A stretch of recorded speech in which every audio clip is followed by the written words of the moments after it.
Hai semua, kita bertemu lagi dalam Zul Adi Studio. Jadi topik apa kita nak bincang hari ni tuan-tuan? Tuan-tuan mesti dah tahu dah, dah tengok tajuk dekat atas dengan kat bawah ni kan.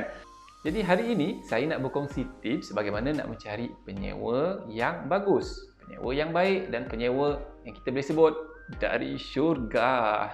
Okey, jadi pertama sekali dalam nak cari penyewa ni, bukan semua orang dapat bernasib baik berjumpa dengan penyewa yang kata mampu untuk membayar tiap-tiap bulan. Sebagai owner, dia tak kisah pun siapa nak menyewa sebenarnya. Dia yang penting kalau orang tadi mampu untuk bayar sewa setiap bulan. Tapi bila kita tak memikirkan latar belakang penyewa ni, kita sendiri akan menghadapi masalah. Saya nak sebutkan kepada anda 9 tips untuk mencari penyewa yang baik. Okey, pertama sekali ketika mana di WhatsApp, sebenarnya kita dah iklankan rumah. Jadi orang tadi dia kata nak tengok rumah. Okey, sebelum kita nak bawa dia tengok rumah, sebelum kita bersetuju tadi, kita mesti dapatkan latar belakang dia. Sebab nanti bila dia dah tengok, kita pun dah keluarkan tenaga, kemudian dia pula kata bersetuju. Kita pula jadi serba salah. Alamak, dia dah setuju dah, mana aku nak cek penyewa lain lagi. Kang tak ada nak menyewa pula, rugi pula aku bulan ni. Jadi sebelum kita buat keputusan nak bawa dia tour dalam rumah tadi, kita kena pastikan. Sama apa? Tanya nama dahulu. Encik boleh tahu nama siapa? Daripada nama tu kita tahu, kita dapat gambaran awal sebenarnya. Dia ni orang mana, ataupun dia ni bangsa mana, dia ni warga negara mana. Jadi daripada nama tu lah. Jadi nama tu penting, senang kita nak panggil kan. Encik Ahmad, Encik Izzat, Encik Zaki. Kita dah boleh macam ice breaking lah daripada situ kan. Okey, kemudian kita tanya apa pula?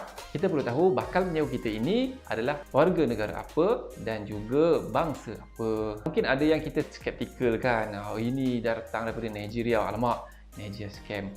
Minta maaf lah, saya bukan nak sebut mana-mana negara kan, tapi itu yang sebelum-sebelum ni pernah berlaku. Ataupun kita boleh dengar satu-satu negara, kita dah jadi macam fobia kan. Jadi kita perlu tahu dia ni datang dari negara mana. Cumanya bila dia tu orang Malaysia, kita sebut, dia akan sebut bangsa lah. Oh, I'm Chinese, I'm non-bumi, I'm Indian, saya Melayu, Jawa, Kadazan, ataupun Banjar dan sebagainya. Di situ kita nampak dah.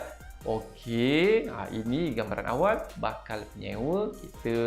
Dan kita tahulah, daripada situ kita mudah lagi nak memahami keadaan mereka. Jadi, apa lagi perlu kita tanya kepada mereka? Berapa orang nak duduk? Kita nak pastikanlah, kalau rumah kita tu ada 4 bilik, kita tak naklah dia sumbat dalam bilik tu. Satu bilik 5 orang, jadi 20 orang duduk dalam satu rumah tu. Kita tak nak. Sebab itu kita tahu jumlah. Sebab dalam minda kita, kalau rumah yang double story, ada 4 bilik, okey, 8 orang is just nice. Kalau 10 orang mungkin agak ramai. Kalau 15 orang, itu dah macam berhimpit. Jadi kita kena tahu kadar rumah kita. Jadi kalau rumah kita rumah setingkat, ada 3 bilik, 2, 6. Satu bilik 2 orang, 6 orang, itu orang kata just nice, sangat orang kata cukup. Tak perlu kita nak ambil yang berlebihan. Melainkan kita nak sewakan kepada warga negara asing. Sebab kalau company kadang-kadang dia ada pekerja-pekerja dia. Jadi yang mungkin berurusan dengan kita adalah dia punya mungkin supervisor ataupun toke lah company tadi. Jadi kita dah maklum. Kalau yang ini kita charge by head, per head. Satu kepala berapa-berapa, tak apalah. Tapi kalau kita memang dah berfikir, aku nak sewakan kepada family, dan kalau bujang pun orang sini. Ataupun adalah kriteria yang telah kita tetapkan. Jadi itu antara benda penting untuk kita tanya kepada mereka. Berapa orang nak duduk? Kalau dia kata, okey, kami 4 orang sahaja. Okey, suami, isteri dan anak 2 orang. Okeylah. Orang kata problem solve. Selesai dah kita punya keraguan tadi tu kan. Kemisterian orang tadi macam mana. Next, patutnya kita tanya soalan ni dulu. Dah berkeluarga atau sewa secara bujang. Kadang-kadang kita tak kisah orang lelaki bujang pun nak duduk dalam rumah. Tapi kadang-kadang kita nak mencari penyewa tu penyewa perempuan sahaja. Itu terpulanglah kepada kita. Jadi kita nak sewakan by bilik. Kalau yang bujang ni, okey, satu bilik 2 orang. So dalam rumah ni ada 4 bilik, kita nak interview 8 orang. Ataupun kalau yang bujang ni kita interview seorang saja, minta dia lah completekan yang lain-lain tu, cukupkan 8 orang. Tapi sewa, yang penting kita nak jumlah ini dibayar pada setiap bulan. Kalau keluarga mudahlah, kita nak tahu berapa orang saja kan. Mungkin dia nak duduk dengan mak dia ke dengan anak dia, tak ada masalah, tak ada isu. Perkara lain yang kita boleh tanya adalah tempat kerja, jauh ke tidak. Kita boleh bayangkan dah, kalau tempat kerja dia dekat kapal, tiba-tiba dia nak sewa kat Kajang, kita akan rasa betul ke orang ni? Encik, macam jauh saja jarak tempat kerja encik daripada rumah yang encik nak sewa ni. Oh, orang rumah saya dia kerja dekat Bangi. Okey, tak apalah, kita terimalah. Sebab lelaki biasanya tidak ada masalah untuk dia bekerja jauh daripada rumah dia. Tapi kadang orang perempuan, dia biasa kalau jauh tu dia macam ralat sikit lah. Kita boleh consider lagi, kita boleh fikir, okey tak apa, ini ada munasabahnya. Lagi satu yang agak penting juga, iaitu apa? Ini point number 6. Kita perlu tahu nama syarikat dia. Contoh, Encik kerja mana? Saya kerja government. Okey, kalau kerja government je, alhamdulillah. Sebab government ni gaji dia tetap. Dia datang kerja ke, dia tak kerja ke, gaji dia tetap ada. Tapi kalau dia terlampau tak datang kerja, bos dia buat laporan ke pihak atasan dan dia kena tindakan tata tertib ataupun diberhentikan kerja, itu lain cerita lah. Tapi kebiasaannya, kalau government ni insya-Allah lah, tak ada isu gaji, tidak ada isu kelewatan bayaran bulanan, melainkan dia sendiri yang culas, dia sendiri yang buat lupa ataupun sengaja tak sengaja, macam itulah ya. Okey, kalau contoh dia bekerja security guard, kemudian yalah, yang gaji pun tak besar. Jadi kita dah boleh bayangkan dah, orang seperti ini kemungkinannya akan sukar ataupun mungkin akan ada kelewatan dalam membayar sewa, ataupun mungkin ada bulan yang dia tak mampu bayar. Yang ini perlu kita elakkan. Jadi sebab itu kita perlu tahu company apa dia kerja dan dia kerja apa.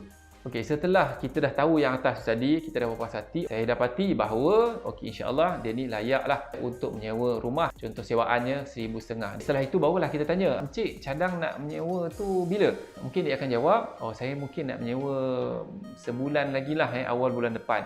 Okey, jadi kita dah boleh rancang dah. Sebab kita pun tahu dah rumah kita ni ada penyewa ke tak ada kan. Jadi biasanya kita cek penyewa ni apabila penyewa dah nak keluar ataupun memang rumah kita dah kosong, baru kita iklankan. Jadi kita boleh atur supaya masuknya tadi ngam-ngam kan, orang ni keluar masuk terus. Ataupun rumah tak ada, kita boleh kemas-kemas sikit, tacap-tacap mana yang patut. Kemudian bila orang tadi tarikhnya tepat nak masuk, orang kata terus masuklah. Dan pada masa yang sama kita sempat untuk buat tenancy agreement. Sebab kalau kita dah terlampau lewat, kita tak sempat buat tenancy agreement, TA lah.